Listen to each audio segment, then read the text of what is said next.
So the topic I'm going to be looking at today is homosexuality in sport. The topic's going to be based over three main questions. The first one is why is it so hard to come out for those who are gay in sport? What has happened to those who have? What can be done to improve this? As homosexuality in sport is not a widely looked at area, there is only a small amount of theoretical background to go from. However, one which is well known is called gay affirmative therapy or GAT. The main aim of this therapy is to challenge discrimination from therapists and provide a positive framework for different identities. Homosexuality in sport has been a factor for many years. Athletes have faced intolerance by the public, teammates, and even coaches due to the perceived norm being heterosexuality in general and within sport. In football, as of 2012, there are no openly gay footballers in England's top four divisions. Some have even estimated that there are at least a dozen Premiership footballers who are gay but too afraid to come out due to the negative stigma. The first footballer to come out was Justin Fashanu, who possibly set the standard for making others not want to come forward as he was accused of assault to a young boy and later committed suicide. Let's talk about homophobia. This next clip here is of American Robbie Rogers, who became just the second male footballer in Britain to come out after leaving Leeds United. He later retired, but then retracted his decision and signed for LA Galaxy. Yeah. And you have had to, for years, watch that and be in the midst of it and be completely silent about your own sexual identity. Yeah, I mean, I think there's banter, which you're not too sensitive to, and it flies around and whatever. It's always going to be part of the sports culture. But then there's a point where it gets past that, where, there's like a malicious tone to it, where, and I've spoken about this, but where guys will like have a discussion. I've been in a locker room where guys have a discussion, like, how could you even be gay? How could you go through the act of loving them? Like, how disgusting is that? And I'd be riding the bike there and I'd be like, oh my gosh, like I'm never coming out. This is impossible. Or I am, but I'm definitely not going to be in this locker room.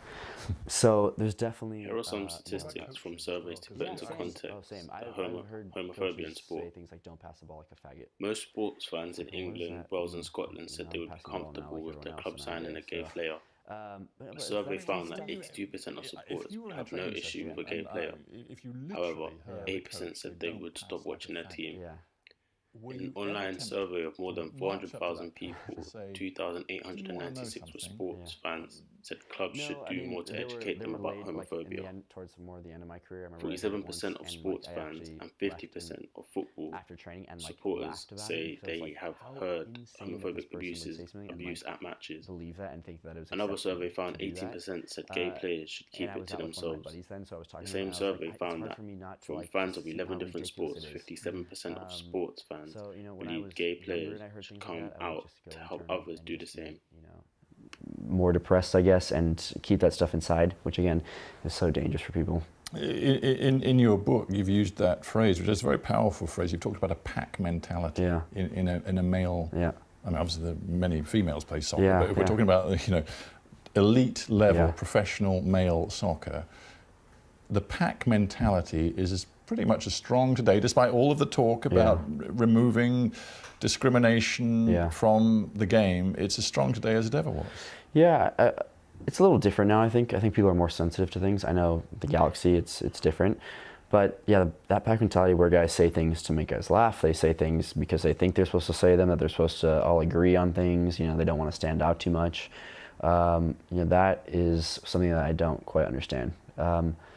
Obviously, I'm a person that kind of goes a different way, and I did definitely when I turned 25. But even before then, I've always been a person, I think, that not necessarily always wanted to stand out, but I'm not afraid to disagree with people. And for whatever reason, I think maybe it's not just in sports, but it's just people in general just become part of that mentality and that pack mentality. I say that they want to live up to stereotypes. They want to say things to have people agree with them. And I learned that because I noticed after I came out, the same guys that were very homophobic before I came out were the same guys that were supporting me and were like, oh, I hope I didn't say anything in the locker room so that scared you or hurt you, and you shouldn't retire, you should keep playing. And so it's not that they're homophobic, it's just, again, that they're part of that mentality. It's a culture. It's a culture, an exactly. unthinking sort of culture. Exactly. Since I was a kid, I dreamt of playing footy at the top level. There have been different types of initiatives made to help lower the discrimination towards athletes and sports players.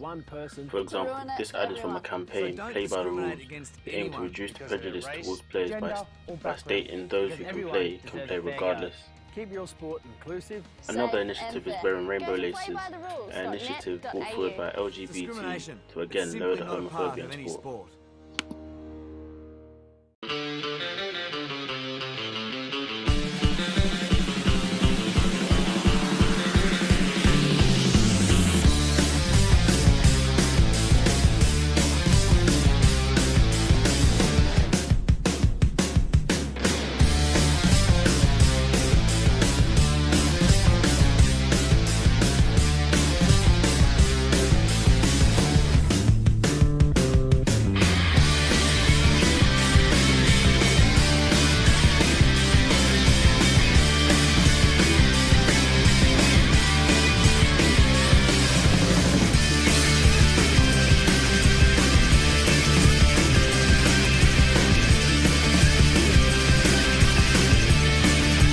Footballers up and down the country have decided to support a controversial campaign to raise awareness of homophobia. Controversial QPR player Joey Barton is the first to wear rainbow laces. 92 clubs received those laces this week. We'll see just how many players wear them when kick-off begins at 3 p.m.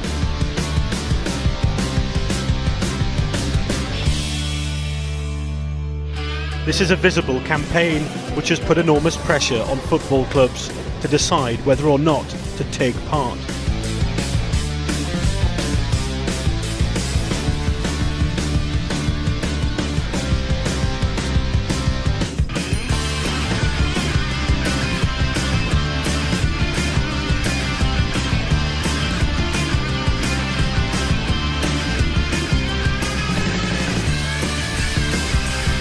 You will see a load of players wearing rainbow laces in games this weekend. It's for the Stonewall Charities drive to battle homophobia. Our fans have got them on this morning as well. They've been wearing them all show. There you go, in their rainbow laces.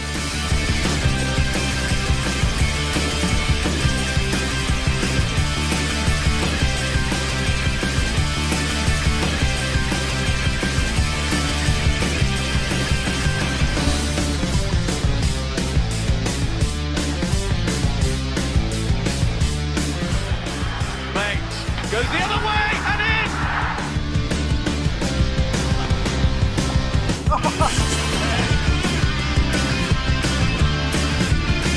in! Some, not all of the players, swapped their laces for the multicolours of this campaign.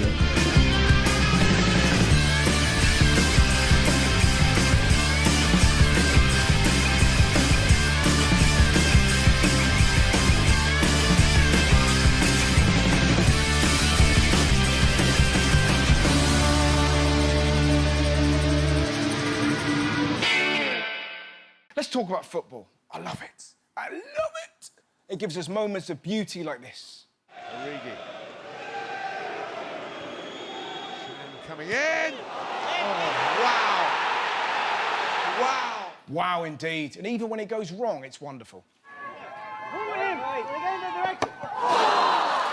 A search on some literature has brought up some hits, but not a large amount has been done on this topic. Dawson et al. Aim to critically examine lesbian, gay, bisexual and other sexualities experiences of community organised youth sport. They found that there were three main themes which explain the parents' experiences. A. Anticipating sexual stigma and finding accepting communities. B. Confronting assumptions of heterosexuality. And C. Educating but not flag waving. Nobody would care. If Coutinho scored the winner in the Champions League final, I would suck him dry.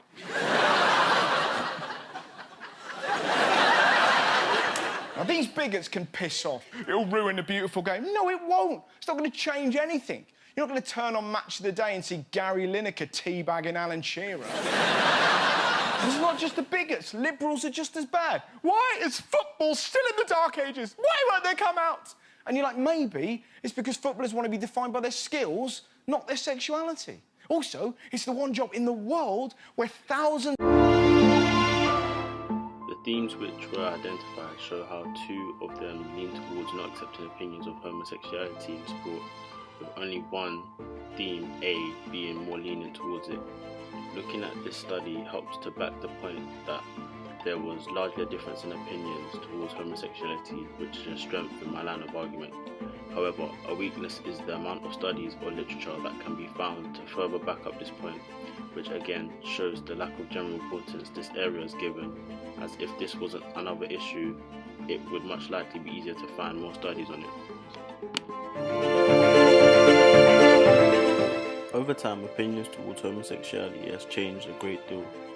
It has gone from being sent to psychologists for therapy, being labelled by society, even against the law, to an increase from 17 to 64% of people saying there is nothing wrong with it in general in 2016. Today, same-sex couples have equal rights as heterosexual couples. In conclusion, homosexuality in sport has come along, but it's still a great deal in terms of awareness. Reduction and methods to help people come out need to be looked at. There is less chance of discrimination for sexuality in sport, but there should be no chance, as if a person can play a sport, it shouldn't matter what sexual orientation they have. Thank you for your time.